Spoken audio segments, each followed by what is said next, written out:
केजरीवाल को गिरफ्तार करके उन्होंने एक मैसेज दिया है सारे देश को कि अगर मैं केजरीवाल को गिरफ्तार कर सकता हूं तो किसी को भी गिरफ्तार कर सकता हूं, कोई केस नहीं होगा, कोई मामला नहीं होगा, तब भी मैं तुमको गिरफ्तार कर सकता हूं।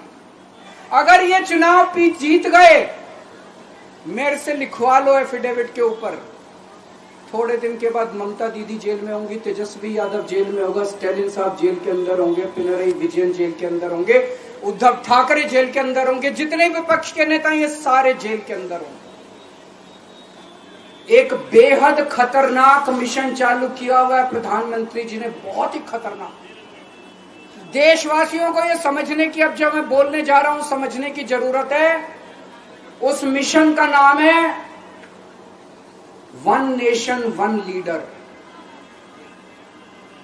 देश के सारे नेताओं को खत्म करना चाहते हैं मोदी जी, और इसको 2 स्तर के ऊपर इस मिशन को चला रहे हैं।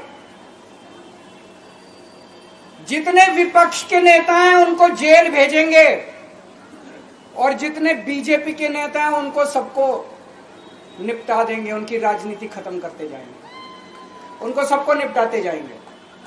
विपक्ष के अंदर आज इन्होंने मनीष सिसोदिया को जेल भेज दिया, संजय सिंह को जेल भेज दिया, सत्येंद्र जैन को जेल भेज दिया, केजरीवाल को जेल भेज दिया, हेमंत सोरेन को जेल भेज दिया, ममता दीदी के कई मंत्रियों को जेल भेज दिया, स्टैलिन के कई मंत्रियों को जेल भेज दिया, केरला के सीएम के पीछे पड़े हैं। अगर ये चुनाव जीत गए, इन्होंने बीजेपी का एक नेता नहीं छोड़ा। आडवाणी जी की राजनीति खत्म कर दी इन्होंने, मुरली मनोहर जोशी की राजनीति खत्म कर दी, सुमित्रा महाजन की, शिवराज सिंह चौहान जिसने मध्य प्रदेश का चुनाव जीत के दिया इन लोगों ने, शिवराज सिंह चौहान ने उसको मुख्यमंत्री नहीं बनाया, उसकी राजनीति खत्म कर दी। वसुंधरा राजे की राजनीति खत्म कर दी इन्होंने, खट्टर साहब की राजनीति खत्म कर दी, डॉक्टर रमन सिंह की राजनीति खत्म कर दी। अब अगला किसका नंबर है? योगी आदित्यनाथ। अगर ये चुनाव जीत गए, मेरे से लिखवा लो, 2 महीने के अंदर उत्तर प्रदेश का मुख्यमंत्री बदल देंगे।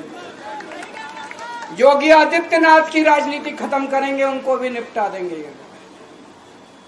हमारी पार्टी को कुचलने में, खत्म करने में प्रधानमंत्री जी ने कोई कसर नहीं छोड़ी। एक साथ हमारी पार्टी के 4 टॉप के नेता जेल भेज दिए एक साथ। 75 साल के अंदर इस कदर किसी पार्टी को और उसके नेताओं को प्रताड़ित नहीं किया गया जिस तरह से प्रधानमंत्री मोदी जी ने आम आदमी पार्टी को प्रताड़ित करने की कोशिश की है। मेरे को इन्होंने जेल भेज दिया। प्रधानमंत्री जी कह रहे हैं मैं भ्रष्टाचार से लड़ रहा हूं। आने वाले समय के अंदर आम आदमी पार्टी ही देश को भविष्य देने वाली है, वो खुद भी मानते हैं। इसीलिए वो चाहते हैं कि आज ही आम आदमी पार्टी को बढ़ने से रोका जाए, इनको कुचल दिया जाए। अगर उनको लगता है कि आम आदमी पार्टी आने वाले समय में बीजेपी को चैलेंज देने वाली है, आप अच्छे काम करो, आप देश को भविष्य दो। आज आपकी सरकार है केंद्र के अंदर, आप देश के लिए काम करोगे, आम आदमी पार्टी को कोई पूछेगा ही नहीं। लेकिन आप कुछ काम नहीं करो और आम आदमी पार्टी को कुचल दो, ये जनतंत्र नहीं है, ये इस देश की जनता पसंद नहीं करती। तो मोदी जी को कहना चाहता हूं, भ्रष्टाचार से अगर लड़ाई लड़नी है तो केजरीवाल से सीखो। प्रधानमंत्री जी, भ्रष्टाचार के खिलाफ लड़ाई केजरीवाल ने लड़ी है। 2015 में जब दिल्ली में हमारी सरकार बनी थी, हमारे एक मंत्री का एक ऑडियो मेरे पास किसी ने व्हाट्सएप कर दिया। उस ऑडियो में मेरा मंत्री किसी दुकान वाले से 5 लाख रुपए मांग रहा था। किसी मीडिया वाले को नहीं पता था, विपक्ष को नहीं पता था। आप लोगों को याद होगा, मैंने अपने खुद मंत्री को सीबीआई के हवाले कर दिया, जेल भेज दिया था अपने मंत्री को। ये होती है भ्रष्टाचार के खिलाफ लड़ाई। अब एक बहुत महत्वपूर्ण बात करने जा रहा हूं, उसको ध्यान से सुनना। मोदी जी अगले साल 17 सितंबर को 75 साल के हो रहे हैं। बीजेपी के अंदर मोदी जी ने 2014 में मोदी जी ने खुद ने रूल बनाया था कि बीजेपी के अंदर जो भी 75 साल का होगा उसको रिटायर कर दिया जाएगा।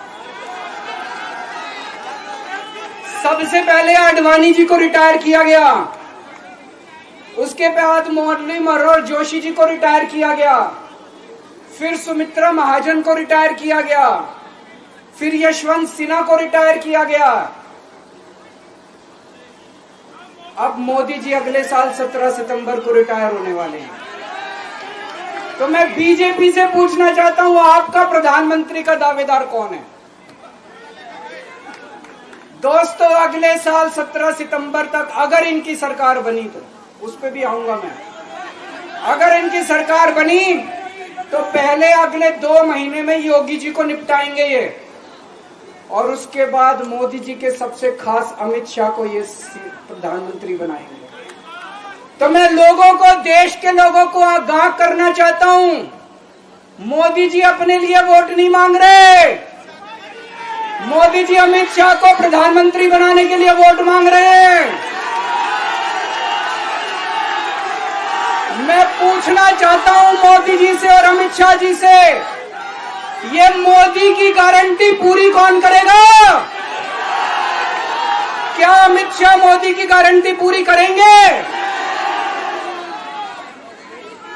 जब आप अगर जो वैसे तो मेरे को लगता है, मैं भी आऊंगा उसके ऊपर, मुझे नहीं लगता इनकी सरकार बन रही है,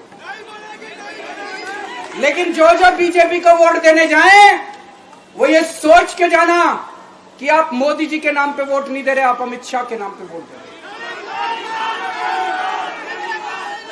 पिछले 20 घंटे में मैंने जो बातचीत करी है, कई बड़े बड़े एक्सपर्ट से बात की, चुनाव विश्लेषकों से बात की, सेफोलॉजिस्ट से बात की, जनता से बात की, फोन पे लोगों से।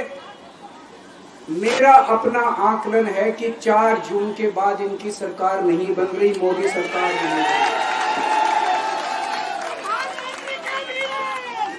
दोस्तों, अगर मैं गलत हूं तो मेरे को बताना, हरियाणा में इनकी सीट कम हो रही है, राजस्थान में कम हो रही है, कर्नाटक में कम हो रही है, दिल्ली में कम हो रही है, बिहार में कम हो रही है, महाराष्ट्र में कम हो रही है, कर्नाटक में कम हो रही है, बंगाल में कम हो रही है, झारखंड में कम हो रही है। बढ़ कहां रही है? यूपी में कम हो रही है, बढ़ कहां रही है? बड़े एक भी जगह इनकी सीटें नहीं बढ़ रही हैं। मेरा अपना मानना है, और सट्टा बाजार में भी वो जो चल रहा है, इनकी 220 से 230 के बीच में सीट आ रही है, उससे ज्यादा सीट नहीं आ रही। मोदी सरकार नहीं बन रही है, केंद्र में इंडिया गठबंधन की सरकार बन रही है। आम आदमी पार्टी उस सरकार का हिस्सा होगी, दिल्ली को पूर्ण राज्य दिलाएंगे। दिल्ली का एलजी लोगों का एलजी होगा, दिल्ली का एलजी दिल्ली वालों का एलजी होगा। गुजरात से आया हुआ है अभी, दिल्ली के लोगों का एलजी होगा, दिल्ली के लोगों का विकास होगा। एक और पॉइंट है, जब मैं जेल के अंदर था तो कुछ लोगों ने यह मुद्दा उठाया, केजरीवाल सीएम पद से इस्तीफा क्यों नहीं देता। दोस्तों, केजरीवाल को कभी किसी पद का लालच नहीं हुआ। मैं आप मंत्री, मुख्यमंत्री, प्रधानमंत्री ये सब बनने नहीं आया। इनकम टैक्स में कमिश्नर की नौकरी करता था, कमिश्नर की नौकरी छोड़ के दिल्ली की झुग्गियों के अंदर 1 नहीं, 2 नहीं, 3 नहीं, 10 साल तक मैंने दिल्ली की झुग्गियों के अंदर काम किया है, सुंदर नगरी और नंद नगर की झुग्गियों के अंदर, इनकम टैक्स कमिश्नर की नौकरी छोड़ के। जब मेरे को दिल्ली की जनता ने पहली बार सीएम बनाया, असूलों के ऊपर 49 दिन के अंदर सीएम पद से इस्तीफा दे दिया था। एक चपरासी की नौकरी कोई नहीं छोड़ता। सीएम बनने के लिए लोग अपना दायां हाथ कटाने के लिए तैयार होते हैं। मैंने खुद से अपने आप सीएम की कुर्सी को लात मार दी थी 49 दिन के अंदर। मेरे लिए सीएम पद इंपॉर्टेंट नहीं है। आज मैंने सीएम पद से इस्तीफा क्यों नहीं दिया जेल जाने के बाद? दोस्तों, पिछले 75 साल में भारतवर्ष में इतने राज्यों के चुनाव हुए, इतने राज्यों के चुनाव हुए, दिल्ली के अंदर सबसे ऐतिहासिक बहुमत से आम आदमी पार्टी जीती, 55-56% वोट, एक बार 67 सीट, एक बार 62 सीट। इतने भारी बहुमत से आज तक कोई राज्य की सरकार 75 साल में नहीं जीती। इतने भारी बहुमत से जीतने के बावजूद झूठा केस, अब उनको पता है वो हमें हरा नहीं सकते दिल्ली के अंदर। उन्हें पता है अगले 20 साल तक दिल्ली में आम आदमी पार्टी को कोई नहीं हरा सकता। तो उन्होंने एक षड्यंत्र रचा, राजनीतिक षड्यंत्र रचा। केजरीवाल को झूठे केस में जेल भेज दो, केजरीवाल को इस्तीफा देना पड़ेगा, केजरीवाल की सरकार गिर जाएगी। उन्होंने ये षड्यंत्र रचा। मैंने कहा मैं भी इस्तीफा नहीं दूंगा। तुम अगर जनतंत्र को जेल में कैद करोगे तो जनतंत्र जेल से चला के दिखाएंगे। दोस्तों, सरकार भी जेल से चला के दिखाएंगे। कतई इस्तीफा, तुम्हारे ट्रैप में फंसने वाले नहीं हम। ये अगर हेमंत सोरेन साहब को भी इस्तीफा नहीं देना चाहिए था, जेल से सरकार चलानी चाहिए। अगर हमने इस्तीफा दे दिया, ये तो बड़ा अच्छा इनके लिए। जिस राज्य के अंदर ये चुनाव हारेंगे उसके मुख्यमंत्री को पकड़ के जेल में डाल दो, सरकार गिरा दो। उसके मुख्यमंत्री को पकड़ के जेल में डाल दो, सरकार। आज मैं अगर दिल्ली की जेल के अंदर रह के दिल्ली की जेल से इस्तीफा नहीं दे रहा, वो इस तानाशाही के खिलाफ संघर्ष कर रहा हूं, इसको समझ लेना। केजरीवाल को किसी पद का लालच नहीं है। सीएम तो 100 सीएम की कुर्सी देश के नाम कुर्बान है।